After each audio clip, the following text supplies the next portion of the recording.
Welcome back. You're watching Al Jazeera. Let's take another quick look at where things now stand in Israel's war on Gaza. Israeli airstrikes have now killed more than 2,800 Palestinians since this latest conflict began 9 days ago. 1 in 3 of them are children, with more than 1,000 killed in just 9 days. The number of Israelis killed in Hamas's military operation now stands at 1,400, including 291 soldiers. The Israeli army says that 199 captives are being held by Hamas in Gaza. Israel's Prime Minister Benjamin Netanyahu has warned Iran and Hezbollah not to, quote, test Israel in the north. Well, the conflict between Israel and Gaza is featuring prominently at the United Nations. Let's speak to Kristen Saloomey. She joins us now live from UN headquarters there in New York. Kristen, a flurry of activity there today, I imagine, amid some very dire humanitarian warnings that we're hearing. Yes, and in the last 24 hours, the call for unimpeded access to Gaza for humanitarian relief has gotten louder, more frequent, more urgent from UN officials. The Secretary General himself, late on Sunday, said that the Middle East is on the verge of an abyss, responding to the humanitarian agency's warning that Gaza is about to run out of food, water, electricity, and that hospitals, in fact, could have no power in the next 24 hours, making it very difficult to treat the many wounded people, the thousands of wounded people that they're dealing with there. The UN from the beginning has been pushing back against the idea that 1.1 million people could evacuate from northern Gaza, as was demanded by Israel. And they have been pushing the idea and reminding the world that under international law, humanitarian access, protection of civilians is required. Protection of the wounded is something that is required. So that is the message that is being repeated by UN officials across the board here in New York and around the world. The message specifically from the Secretary General was that Israel allow unimpeded access to Gaza, saying that they have the supplies ready to go in and to help people. But the Secretary General also called on Hamas as well to release all hostages immediately in this as well, that Hamas should also do that without condition, release the hostages. So this is what we're hearing from the UN. And the relief chief for the United Nations, Martin Griffiths, also spoke earlier today. He sounded a bit more optimistic. He said he'd been engaging directly with Israel and Egypt, that Secretary Blinken's visit had been very helpful, and that he was optimistic that there was going to be an announcement sometime today. He was hopeful that there would be an announcement sometime today on aid getting in, but we haven't heard it yet. Well, speaking of announcements, Kristen, I believe there is also a critical vote being scheduled in the coming hours at the Security Council. Well, there are actually 2 votes, at least 2 votes scheduled now in the coming hours. 2 dueling resolutions have been put forward to the Security Council on the situation in the Middle East. The first one was put forward by Russia, calling for an immediate ceasefire and for basically an immediate ceasefire, condemning all acts of terrorism and condemning all violence against civilians. Pretty straightforward resolution, but it was objected to right away from the United States, the United Kingdom, other countries who say that it is important for the Security Council to condemn Hamas. They want any resolution to include condemnation of Hamas. Since Russia put forward that resolution, Brazil came out. Brazil holds the presidency of the Security Council right now. They're working on another version on the situation in the Middle East. Their version condemns the October 7th attack by Hamas and the taking of civilian hostages, but it also calls for a humanitarian pause, a cessation of hostilities to allow for the aid to get in.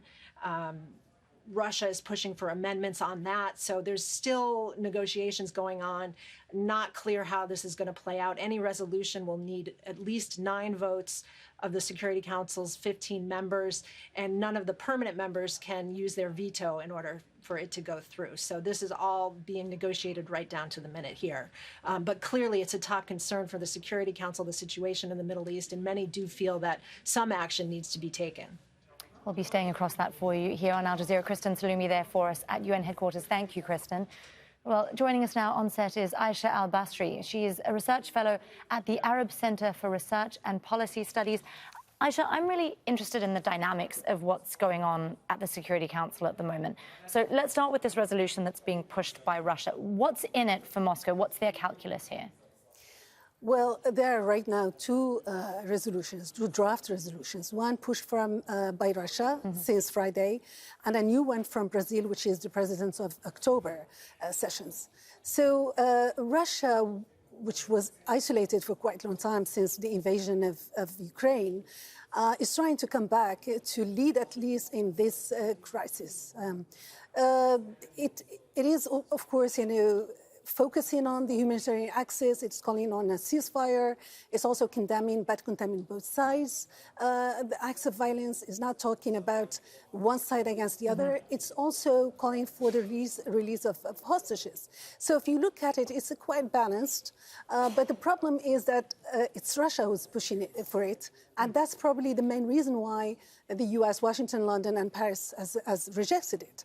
I don't think they would be willing to give Russia a nice role in this moment. Sure. And that's why Brazil came in probably with the same idea. The core idea is the ceasefire, the humanitarian ceasefire, but they added the elements that they want to see, which is condemning Hamas terrorism and acts of violence, and also calling for the release of hostages. I think both resolutions right now stand a little chance of going through because of the dynamics of the 5 permanent members of the Security Council right now, which are basically still fighting each other, and they're bringing in the confrontation of Ukraine in this crisis. Yeah, well, as all of that takes place at the UN, obviously the humanitarian situation is deteriorating even further. And still we're, I believe, waiting for aid to make it across the border. And civilians are also not able to get out through Rafah. I mean, there are humanitarian laws, international humanitarian laws, that are meant to stop this from happening. What kind of accountability can there be to try to break this kind of impasse that we're seeing? Well, I think you just touched on the main issue. The core issue is the absence of any accountability when it comes to Israel and Israeli crimes. Since its establishment, it's been committing horrendous crimes.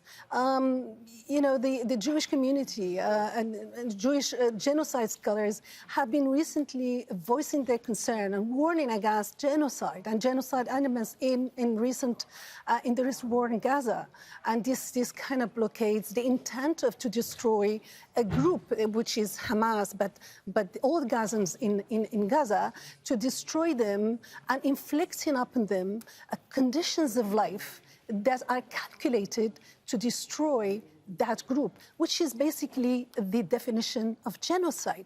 So when a state has been allowed by all international system, by the international justice system, to commit such crimes and go away with it, with mass murder, with crimes against humanity, and with genocide, you cannot talk about accountability. And that's why we're here, because no one has been able to hold Israel to account.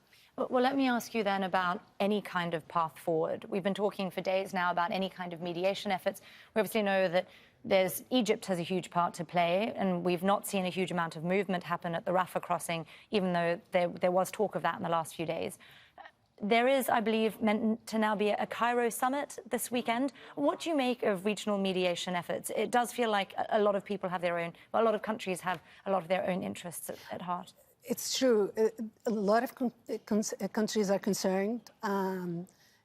Egypt, I think, in the region will be the first country to be concerned of what's happening. It's been voicing its concern from the beginning that it will not allow a forced displacement and a refugee problem in its country. This is what Israel was at the beginning at least, was heading to, was pushing the Gazans towards south, towards Egypt, and Egypt refused that. So Egypt has a lot at stake in this war, but also we have Jordan. Jordan also is very concerned, of course, if the scenario of transfer, forced transfer in Egypt works, then they are next. And then you have, of course, other countries in the region, but I'm afraid that who is calling the shot is Washington, and Washington is being align itself with Israel without any sort of distanciation or kind of critical voice or critical insight into this position. So I think that only Washington can exert some sort of influence right now over Israel, and it's not doing it. It's been from day one associating the Hamas operation, which is a resistance movement after all. It's been associating with Daesh, with ISIS crimes, and to allow a certain association with September 11th, and addressing this situation as a terrorist situation.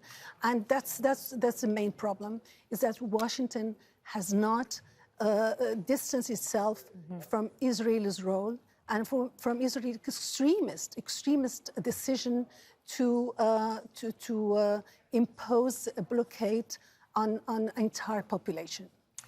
Aisha Al-Basri, Research Fellow at the Arab Center for Research and Policy Studies. Great to talk to you here on Al Jazeera. Thank you for joining us, Aisha.